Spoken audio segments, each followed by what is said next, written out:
In the Vijayanagara kingdom, everyone was confused. Mangoes were flying. Yes, flying. Every morning, the poor farmer would see mangoes from his tree mysteriously land in the greedy Brahmin's backyard. The Brahmin would yell, "Oh, look! The mangoes love my house! They fly to me!" The farmer scratched his head.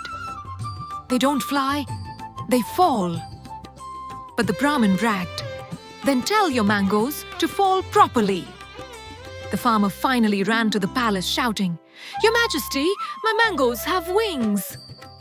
King Krishnadevaraya blinked. "Call Tenali Rama." Tenali walked to the Brahmin's house and found him guarding the mango tree like it was a treasure chest. The Brahmin said proudly, "Any mango that falls here is mine. The universe chooses me." Tenali grinned. "Wonderful! Then the universe must be fair. So whatever branch hangs in the farmer's yard must be his."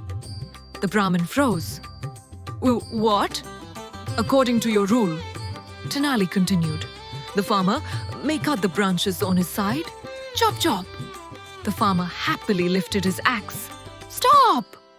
The Brahmin screamed, jumping like a frog on hot coal. "If he cuts the branches, my mangoes won't fly here anymore." "Oh," Tenali said innocently, "but the universe makes the rules, right?" The Brahmin gulped. "No, yes. I will share. Half, happy." Tenali winked. "The mangoes agree." And that very moment, thud, a mango hit the Brahmin right on the head. Tenali laughed.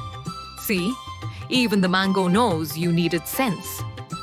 Even the king laughed for a whole minute when he heard the story. Funny moral of the story: greed makes your head heavy, and sometimes even the mangoes teach you a lesson.